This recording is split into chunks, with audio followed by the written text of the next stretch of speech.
Hello, boys and girls. It is time to do a review on Trapped. Well, I know you're looking forward to having King Difficult, not T-I-double-G, tell you about Trapped. I want to just maybe tell you a little bit about what I would do if I had a family member who was a serial killer. First thing I would do is report them to the police in a safe, effective manner. I would not leave a sticker that tells them that they're going to be at a concert to then send that serial killer to the concert with my child. That is just retarded. Retarded. Bouncy Jonesy retarded. Most retarded. Ha-hoo! Yes, but anyway, back to King Jiffy. That's right, Tigger. Thank you so much for that cold opening. I really appreciate you. Had you pulling out of the woodworks and really get you vibed back into the mood. I mean, your voice is sounding a little bit off. Kind of sounds a little stupid, like you're trying to do a Tigger voice in a tunnel with like gravel in your throat. I don't understand what's going on there. Maybe take some Dayquil or something. I don't know, Tigger. You'll get that figured out.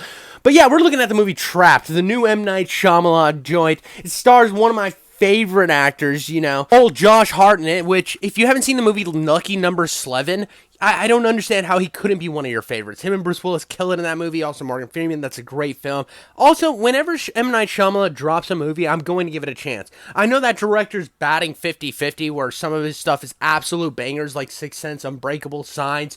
But then the other side of it's like After Earth, Avatar: The Last Airbender, the movie. He's got like so much mid and so much great that I want to see what he's going to do. I don't know if it's going to be like The Visit or garbage. You never know with M. Night Shyamalan. So you gotta give it a chance. When I saw the trailers for this film, Trapped just had a really interesting concept about a serial killer trapped at a concert with his daughter. I liked that premise. It was a little dumb, to be honest. I mean, I was worried that the kid was gonna be in trouble the whole time. And the anxiety, when you get into the film, the anxiety of him feeling trapped is incredibly decent. I mean, it's never over the top amazing where you're just like, oh my god, the trappedness is making me so scared. No, it's just like a decent build of anxiety. There's a lot of stuff that doesn't really play that well. I've worked in different events and stuff through like programs to make money for school or whatever. Not like make money for school like college, but like fundraisers for like band or golf or whatever sporting event I was in at that time period or what I was trying to fundraise for.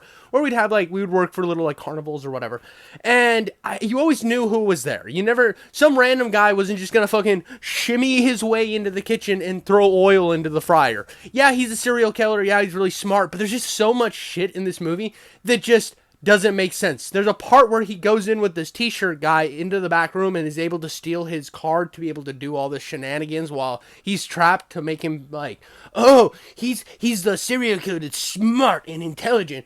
And he goes, and like the guy's just like, yeah, sure, come with me to the back room where nobody's allowed while a serial killer's roaming around. That never happens. I've never brought somebody into the back room with me. That's just not something I do. In any job I've ever had, I'm never like, yeah, come to this secret area where we're not allowed to have customers. That sounds like a fucking logical thing to do.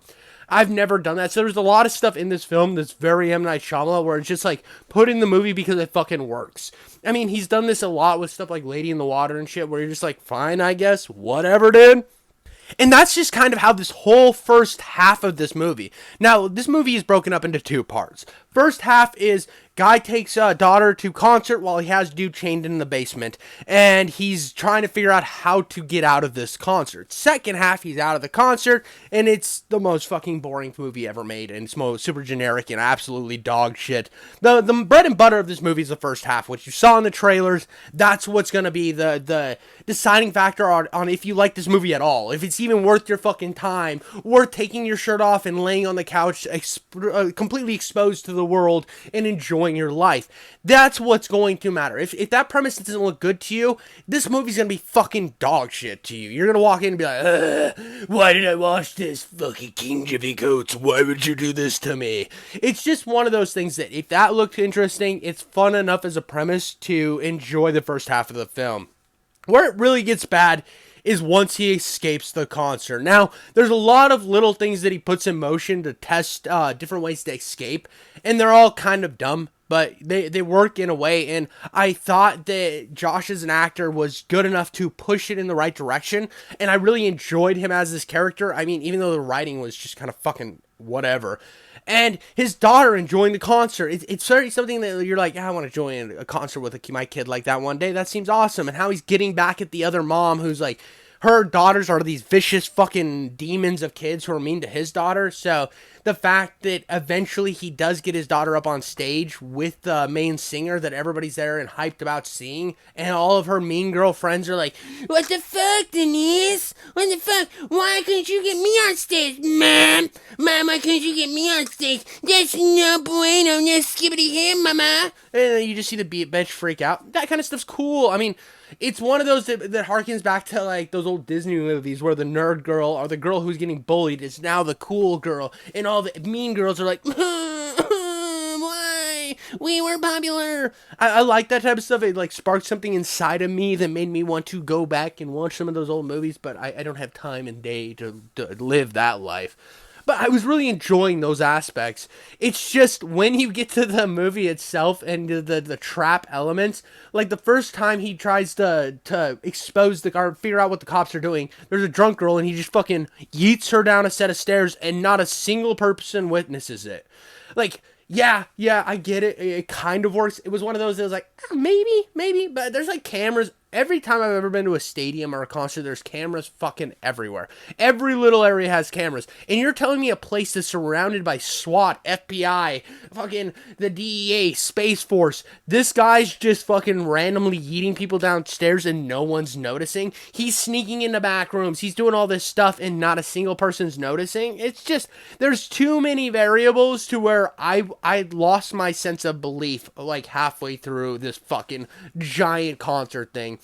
He ends up talking to M. Night Shyamalan, yes, because M. Night Shyamalan inserts himself into everything, into a role of some importance. At least he wasn't a prophet like he was in Lady in the Water. What type of fucking egotistical shit is that? He's like, I am a prophet. Me, M. Night Shyamalan. But no, he's like the uncle of the singer, and Josh ends up, the serial killer guy, ends up going over to him, and he's like, yeah, dude, my daughter used to have leukemia, which is bullshit, and he knows if he can get backstage, there's a chance he can escape. So he tells him that she used to have leukemia, but she's beaten it, and she's embarrassed by it, and she got her grades up, and the guy's like, fucking, that's sad, dude. And then obviously he knows he's going to get her on stage. Gets her on stage. This is the best day in this girl's life. His daughter is having the time of her fucking life. She's had kind of a rough go of it. It's great to see her have a good time, and it sucks so bad that the second half of this film, the worst horrific part of this movie, the only part of this movie that's actually scary, is how fucked up the daughter is going to be after this situation. Because let me just break it down what happens. Now, behind the scenes, before, this is the ending spoiler of the movie, the big reveal, because they know that he's at this concert because they went to one of his safe houses and they found a little piece of receipt that said he was going to this concert. So then they lock this entire concert down. They lock up like hundreds of thousands of people in a concert with a serial killer. That is just a dumb premise. Like, I was kind of hyped for it, and then the further the movie came along with all the stupid shit that's happening, I start realizing that, this is kind of a dumb way to trap somebody, but I get it, I guess. Why wouldn't you check people on the way in? Why wouldn't you check everybody's tickets or something? I don't know. There's a lot of holes in this idea. Anyways, the receipt was actually left there by his wife because his wife thought he was cheating on her. But then there started to be this information about this butcher serial killer guy, and she started to make some connections. So she was like, his safe house. And she took the receipt out of his wallet, which was for a concert he was going to with their daughter. What? Why? Like, your daughter's going to be with him in this scenario. This is the most traumatic thing you could do to this poor child, is put her through this. You could have just gone outside, hit a payphone, and said, hey, I think my husband, the firefighter, is actually a serial killer. You should investigate him. Or not even say your husband, just say, this man, his name might be serial killer, investigate him. Easy. They come by the house, they go by his work, they pick him up, they take him down to the FBI office, ask him some questions. No movie happens. Way more logical than the fucking giant thing of dominoes that she set into motion that might work, might not. because she's worried that her husband might be the serial killer, but he ends up being it. It's just such a stupid premise. This is like all of the worst M. Night Shyamalan writing put into a premise of a movie. It's just so fucking dumb. And I just hate that she put her own child in this type of dangerous scenario. Who knows what happens when he snaps? Right now, he might think that he loves his kids, but you don't know that he's not going to just snap and kill everybody because he locks them all in the room and they miraculously get out a window and climb down a tree to stop him in the driveway because he's going to kidnap the main singer. I'm way ahead of myself. When he gets out of the concert, he basically threatens the main singer and tells her if she doesn't leave with them in the limo, he's gonna fucking kill a dude in the basement. So she takes him out of there. Then he like spends the rest of the time in this awkward living room situation where is she the singer gonna tell the family that he's a serial killer? Is she not? It's dumb. It's fucking dumb. She gets on her Instagram live in the bathroom and tells everybody, I'm gonna get killed. There's a guy at this address. Go save him. Yeah. She's the real hero. It's fucking dumb. It's so dumb. This movie's like a 5 out of 10 at best, and it's only a 5 out of 10 because Josh Hartnett is fun to watch. He's fun to watch in this movie. He's an entertaining guy, and I liked him as this character. It just sucked at the writing. You could tell he's doing everything he can with his fucking writing, and it's just not ever gonna land. Every time you're having these moments with him and his daughter, you're like, I could sort of believe this, and then it's like, why the fuck would you set up a trap for your serial killer husband at a concert with your daughter? Why would you put her in jeopardy like that? I can never think, oh, if my wife was like a killer, if she was eating people, like eating penises off of dudes and burying them in my backyard, I wouldn't be like, hey, would you take our daughter to, I don't know, an amusement park and, just go do that. Have fun. And then I would send the fucking FBI there. I would never do that. Why would I put my own child in danger? This is terrible, mother. Terrible mom. Like fucking L ratio mother, L maxing, fucking shit mom maxing. She's just garbage, dude. I fucking hated this bitch. And it sucks because she's living with a serial killer. She lost her husband. You want to feel for her a little bit, but you can't because she's such a fucking idiot. She is so dumb.